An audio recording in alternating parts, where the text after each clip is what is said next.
Hi friends, அனைவருக்கும் வணக்கம். நான் உங்கள் ஜோதிடர் ஜெயக்குமார் பேசுகிறேன். குரோதி தமிழ் புத்தாண்டு பலன்கள் 2024 to 2025, அதாவது தமிழ் புத்தாண்டில் பொறுத்த வரைக்கும் குரோதி வருடம் இந்த தமிழ் புத்தாண்டு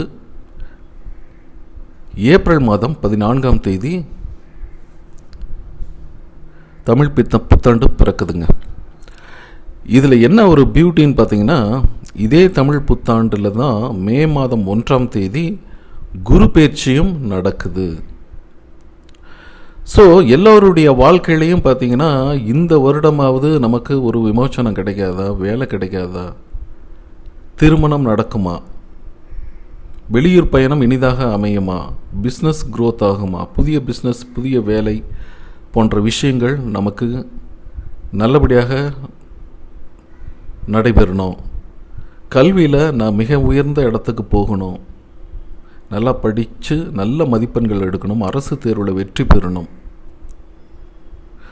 எண்ணிய எண்ணங்கள் எல்லாம் ஜெயமாகணும், வெளிநாட்டு பயணங்கள் கைகூடணும், டாக்டருக்கு படிக்கிறேன், இது எவ்வளோ கஷ்டப்பட்டாவது நம்ம படித்து ஒரு டாக்டராகி மக்கள் சேவையில் ஈடுபடணும். இந்த மாதிரி ஒவ்வொருத்தருக்கும், ஒவ்வொரு மனிதனுக்கும் ஒவ்வொரு கனவுகள் இருக்குங்க.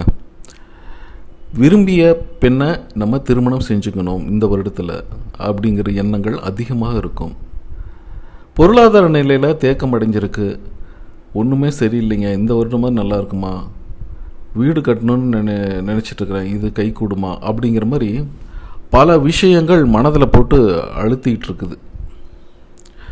ஸோ இந்த தமிழ் புத்தாண்டு குரோதி தமிழ் புத்தாண்டில் வெண்பா வேறு மாதிரி இருந்தாலும் வெண்பா என்ன சொல்லுதுன்னு பார்த்தீங்கன்னா, ரொம்ப மைனஸாக தான் சொல்லுது. என்னென்னா, மழை பொழிவு குறைவு, மக்கள் திருடர்கள் பயம், மக்களுடைய சொத்துக்கள் கொள்ளையடிப்பது போன்ற பல நெகட்டிவான விஷயங்கள், அதை பற்றி நம்ம அப்புறம் பார்ப்போம். ஸோ அந்த மாதிரி தான் இருக்குது, சரிங்களா. இந்த 60 தமிழ் புத்தாண்டில் மாறி மாறி வருது இல்லைங்களா. ஸோ சுபகிருது, இந்த மாதிரி 60 புத்தாண்டை பொறுத்த வரைக்கும், 60 தமிழ் வருடங்களை பேரை பொறுத்த வரைக்கும் பார்த்திங்கன்னா, அது அப்படியே சைமல்டேனியஸாக வந்துகிட்டே இருக்கும். ஸோ ஒவ்வொரு வருடத்துலேயும் பார்த்திங்கன்னா இந்த மாதிரி நிகழ்வுகள் நடக்கும் அப்படின்னு போட்டிருப்பாங்க. ஏற்கனவே கொரோனா பீரியடில் வந்த ஆண்டு பார்த்திங்கன்னா அதில் வெண்பாலை போட்டிருக்கிற மாதிரியே ஓரளவு நடந்துச்சு அப்படின்னு சொல்லலாம். எது இப்படி இருப்பினும் நம்ம முயற்சியும் பயிற்சி, கடவுள் நம்பிக்கை, இதன் மூலமாக நம்ம செல்லும் பொழுது நம்ம மலை போல் வந்த துன்பங்கள் யாவும் பனி போல் விலகும். நம்ம எந்த அளவுக்கு அந்த முயற்சிக்காக நல்ல ஒரு பயிற்சி எடுக்கிறோமோ அந்த அளவுக்கு வெற்றி என்பது நம்மை தேடி வரும், ஓடி வரும் அப்படிங்கிறது தான். அதை விட பெரிய பியூட்டி என்னன்னு பார்த்தீங்கன்னா, குரு பெயர்ச்சி, சரிங்களா. குரு பெயர்ச்சி காலபுருஷ அமைப்பிற்கு 2ஆம் இடம், அதாவது குடும்பஸ்தானம், தனம், குடும்பம், வாக்கு அப்படின்னு சொல்லக்கூடிய 2ஆம் இடம். காலபுருஷத்துக்கு முதல் ராசி அப்படின்னு சொன்னால் நம்ம மேஷம் தான். அதே போல் அது 2ஆம் இடத்துக்கு குரு பகவான் மேஷ ராசியிலேருந்து 2ஆம் இடத்துக்கு போகிறாருங்க. ஸோ இது போவது அப்படிங்கிறது 2ஆம் இடத்துலேருந்து தன்னுடைய பார்வைகள், அதாவது குரு இருக்கும் இடத்தை விட பார்க்கும் இடங்கள் பரிசுத்தம், கோடான கோடி நன்மைகள் கிடைக்கிது அப்படின்னு சொல்லப்பட்டாலும், இந்த குடும்ப குரு அனைவருக்கும் பார்த்திங்கன்னா ஓரளவு இந்த வாழ்க்கை துணையை ஏற்படுத்தி கொடுத்துருவாரு. பொதுவான பலன்கள் தான், சரிங்களா. அதே போல் வீட்டுக்கு இந்த வீடு சம்மந்தமாக அந்த மாதிரி முயற்சிகள் எடுப்பவர்களும் ஓரளவு சக்ஸஸ் ஆகும். அது ஒவ்வொரு ராசியாக எப்படி இருக்கும் அப்படிங்கிறது இந்த பதிவில் பார்ப்போம். மேஷம் முதல் மீனம் வரை நம்ம பார்க்கலாம். அதுக்கு முன்பாக நம்மளுடைய நண்பர்கள், சப்ஸ்கிரைப் பண்ணாத நண்பர்கள் சப்ஸ்கிரைப் பண்ணுங்கள். பெல் பட்டனை ப்ரெஸ் பண்ணி ஆல்ங்கிற நோட்டிஃபிகேஷன் எனேபிள் பண்ணி வச்சிங்கன்னா நம்ம சேனலில் புதிய வீடியோக்கள், பயிற்சி வீடியோக்கள், டிரான்சிஸ்ட் வீடியோக்கள் நிறைய நம்ம போடுறோம். நல்ல ஒரு டிப்ஸு இந்த மாதிரியெல்லாம் சொல்லிகிட்ருக்கோம். ஸோ அது உடனுக்குடன் உங்களுக்கு வரும், நீங்கள் அதை பார்த்து தெரிஞ்சுக்கலாம். மற்றும் இந்த பதிவு பிடிச்சிருந்தால் லைக் பண்ணுங்கள், பிடிக்கலாம் டிஸ்லைக் பண்ணுங்கள். உங்களுடைய ஆரோக்கியமான கமெண்ட்டு மற்றும் உங்கள் நண்பர்கள், உறவுகளுக்கு இதை பகிருங்க. வாங்க இந்த ராசிக்காரர்களுக்கு எப்படிப்பட்ட பலன்கள் கிடைக்கும் அப்படிங்கிறத பற்றி பார்ப்போம்.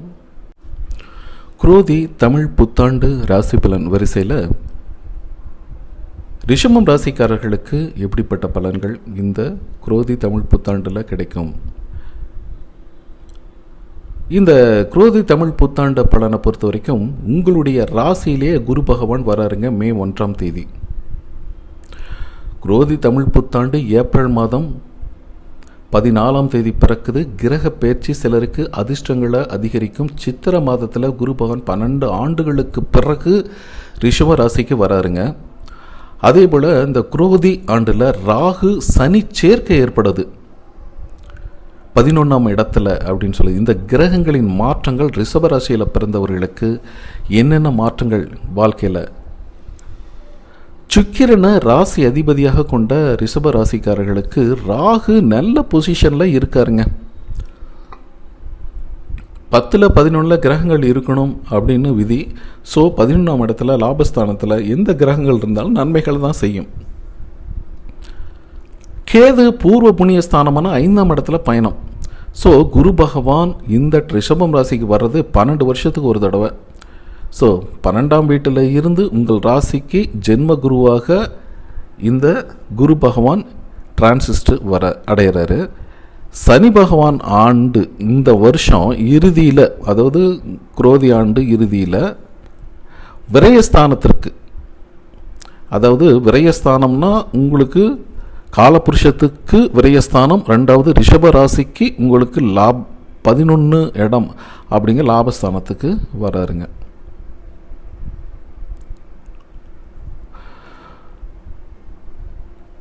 ஸோ இதனால் என்ன ஆகும்னு பார்த்தீங்கன்னா, தொழிலில் நல்ல ஒரு டெவலப்மெண்ட்டு இருக்குங்க. செய்யும் தொழிலில் நல்ல ஒரு க்ரோத்து. ஒரு ஆஃபீஸில் ஒரு கம்பெனியில் ஒர்க் பண்ணுறோம் அப்படின்னா நல்ல ஒரு ஊதிய உயர்வு, சம்பள உயர்வு இந்த வருஷத்தில் அற்புதமாக இருக்கும். அதே சமயம் நீர்நிலைகள், அதேமாரி வெயிலில் போயிட்டு வந்து அப்படியே தண்ணி குடிக்கிறது, வெளியிடங்களுக்கு வந்து சாப்பிடும்போது உடலுக்கு ஒவ்வாத உணவுப் பொருட்களை சாப்பிட்றதுனால உடல் இஷ்யூஸ் வர்றதுக்கு வாய்ப்பு இருக்குது. அதேமாதிரி ட்ராவல் போகிறீங்க, ஒரு பிக்னிக் போகிறீங்க, ஜாலியாக ஒரு டூர் போகிறீங்க அப்படிங்கிற விஷயத்தில் ரொம்ப ரொம்ப கவனமாக இருக்கணும். கூடியமான வரைக்கும் நீங்கள் ஆலய தரிசனம் கண்டிப்பாக கோயில் குளங்களுக்கெல்லாம் போகத்தான் போகிறீங்க. ஏன்னா ஜென்ம குரு உங்களுக்கு கோயிலுக்கு போக வச்சிரும். ஆன்மீக பயணங்களெல்லாம் வாழ்க்கையில் நல்ல நல்ல மாற்றங்கள் உங்களுக்கு சூப்பராக இருக்க போகுதுங்க. ஜென்ம குரு மே 1ஆம் தேதியிலிருந்து உங்களுக்கு ஜென்ம குருவாக ரிஷபராசிக்கு வராரு. ஸோ ஜென்ம குருங்கிறதுனால அதிகமாக நம்ம வந்து பொருளாதாரம், கொடுக்கல் வாங்கல் போன்ற விஷயங்களில் கவனம். யாருக்கும் எந்த வாக்குறுதியும் கொடுக்காதீங்க. நம்ம உண்டு, நம்ம வேலை உண்டு அப்படிங்கிற மாதிரி நீங்கள் போங்க. 2வது இந்த ஜுவல்ஸு கொடுக்கறது, துணிமணி கொடுக்கறது, பணம் கொடுக்கறது, நகை கொடுக்கறது, இரவலாக கொஞ்சம் இப்போ அப்புறமேட்டு தரேன் அப்படின்னு சொல்லி வாங்கிட்டு போகிறது, நகையெல்லாம் கொடுக்கக்கூடாது. சரிங்களா? அதெல்லாம் கொடுத்தீங்கன்னா அது வராது. 2வது கொஞ்சம் நமக்கு அது இஷ்யூஸ் கொண்டு வந்து கொடுக்கும். வண்டி கூட 2 வீலர் 4 வீலர் கூட ஓசியில் எடுத்துகிட்டு போகிறேன்னு சொன்னால் கூட கொடுக்கக்கூடாது. உடல் ஆரோக்கியத்தில் ரொம்ப ரொம்ப கவனமாக இருக்கணுங்க. அதேமாரி ஏற்கனவே சொன்ன உடல் ஓவாமை, அசைவம், காரம் உணவுகளை, இது அமிலங்கள் நிறைந்த உணவுகள், ஆயில் ஃபுட் கண்டென்ட்டு இதெல்லாமே அவாய்ட் பண்ணிடணும். அரசாங்கங்களில் வேலையில் இருக்கிறவங்க, அரசியல்வாதிகளுக்கு நல்ல ஒரு பதவி, புதிய பதவிகள் கிடைக்குங்க. உங்கள் ராசிக்கு குரு பகவானின் பார்வை அப்படிங்கிறது பார்த்திங்கன்னா 5ஆம் இடம், 7ஆம் இடம், 9ஆம் இடம். 5ஆம் இடம் அப்படின்னாவே பார்த்தீங்கன்னா உங்களுக்கு குருவின் பார்வை கேது மேலே விழுது, 5ஆம் இடத்தை பார்க்குது. அதேமாதிரி 7ஆம் இடம்ங்கிறது பார்த்திங்கன்னா விருச்சிக ராசி மேலே விழுது. 9ஆம் இடம்னா மகரம் ராசி. ஸோ குரு உங்கள் ராசிக்கு 5ஆம் வீட்டை பார்க்கறதுனால ரொம்ப நாளாக குழந்தை செல்வம் இல்லைங்கிறதுக்கு நல்ல ஒரு குழந்தை பாக்கியம் கிடைக்குங்க. படிப்பில் ரொம்ப வீக்காக இருக்கிறாங்கன்னா அந்த படிப்பு நல்ல ஒரு க்ரோத் இருக்கும், நல்லா படிப்பாங்க, நல்ல மதிப்பெண்கள் எடுப்பாங்க, அரசு வேலையில் சேர்ந்து காம்படிஷன் எக்ஸாம் எழுதி வெற்றி பெறுகின்ற வாய்ப்பு எல்லாமே இந்த 5ஆம் இடம். உங்களுடைய புகழ், அறிவு, வீரம், காதல் எல்லாமே உங்களுக்கு டெவலப்மெண்ட் ஆகும். என்னென்னா அந்த பிள்ளைகள் வந்து கொஞ்சம் பிடிவாதமாக இருக்கிறாங்க, சொல்கிற பேச்சு கேட்கல அப்படி இப்படின்னாங்களா, இந்த குருவின் பார்வை 5ஆம் இடத்தை விழுறதுனால பிள்ளைங்கள்லாம் இப்போ பேச்சு கேட்பாங்க, பிடிவாத குணங்கள்லாம் குறையுங்க. உங்களுடைய மகன் அல்லது மகளுக்கு நல்ல இடத்துல வரன் கிடைத்து திருமணம் போன்ற பந்தத்தில் நுழைவாங்க. பிள்ளைகளுக்கு சுப காரியம், மங்கள நிகழ்ச்சிகள் அப்படிலாம் நடக்க போகுது. ஒரு சிலருக்கு பார்த்திங்கன்னா ஒரு மாதம் இருக்குது, 2 மாதம் இருக்குது, அப்புறமேட்டு தவறி போயிடுது, தள்ளி போயிடுது அப்படிங்கிற மாதிரி இருந்த நிலைமைகள்லாம் பெண்களுக்கு மாறி அது இருந்து குழந்தை செல்வம் பெற்றெடுக்கும் வாய்ப்பு நல்லாவே இருக்குது. குழந்தைகளுக்காக காத்திருப்பவர்களுக்கு நல்ல ஒரு செய்திகள் ரிசல்ட் இருக்குங்க. திருமணம் கைகூடி வரும். களத்திரஸ்தானம் 7ஆம் இடத்து மேலே உங்களுடைய குருவின் பார்வைகள் இருக்கிறதுனால திருமணம் நல்லாவே இருக்குங்க. கணவன் மனைவியிடையே நெருக்கங்கள், புரிந்துணர்வு இதெல்லாம் அதிகரிக்கும். வீட்டில் தடைப்பட்ட சுப காரியங்கள் நடக்குங்க. அதே மாதிரி பெரிய இடத்து மனிதர்கள் அறிமுகமாவாங்க. நல்ல பெரிய சமுதாயத்தில் பெரிய மனுஷங்க, அதிகார பதவியில் இருக்கிறவங்க, இவங்கெல்லாம் அறிமுகமாவாங்க. குரு பார்வை உங்களுக்கு 9ஆம் வீட்டை பார்க்குறாருங்க. ஸோ குரு பார்வை வருமானம் அப்படிங்கிறது நல்லாவே இருக்கும். கடனை நீங்கள் ஒரு பக்கம் நீங்கள் அடிச்சுக்கிட்டு இருப்பீங்க, இன்னொரு பக்கம் கடன் வாங்கலாமான்னு சிந்தனையும் இருக்கும். ஸோ அதை மட்டும் நீங்கள் அவாய்ட் பண்ணிங்க. தந்தை வழி சொத்துக்கள் உங்களுக்கு இருந்துச்சுன்னா அதுக்காக முயற்சி பண்ணிட்டீங்களே, வரக்கூடிய வாய்ப்புகள் சூப்பராக இருக்குது. பயணங்கள், ட்ராவல்னால் நல்ல ஒரு நன்மைகள், பதவி, பட்டங்கள், கௌரவம் இதெல்லாமே சூப்பராக இருக்க போகுதுங்க. கேது பகவான் 5ஆம் வீட்டில் பயணம் இருக்கிறதுனால சில பழைய வாகனத்தை மாற்றுவீங்க, புதிய வாகனங்களை வாங்குவீங்க. அதுமாதிரி இம்போர்ட் எக்ஸ்போர்ட் போன்ற விஷயங்களில் வியாபாரம் இதெல்லாம் தொடர்புடையவர்களுக்கு நல்ல ஒரு வெளிநாட்டு அந்நிய செலாவணி நல்லாவே இருக்கும். அப்பா அம்மா உடல்நிலையில் சற்று அக்கறை தேவை அப்படின்னு சொல்கிறது தான். மாணவர்கள் பாடத்தில் கவனம் செலுத்தணும், அதிக அக்கறையோடு படிக்கணுங்க. ஏன்னா கேதங்க இருக்கார். ஸோ ரொம்ப ரொம்ப அக்கறையோடு படிக்கணும் அப்படிங்கிறது தான். இது பார்த்திங்கன்னா ரிஷபராசிக்காரர்களுக்கு இந்த ஆண்டு பொறுத்த வரைக்கும் சாதனைகள் நிறைந்த ஒரு நல்ல ஒரு ஆண்டாக இருக்குது.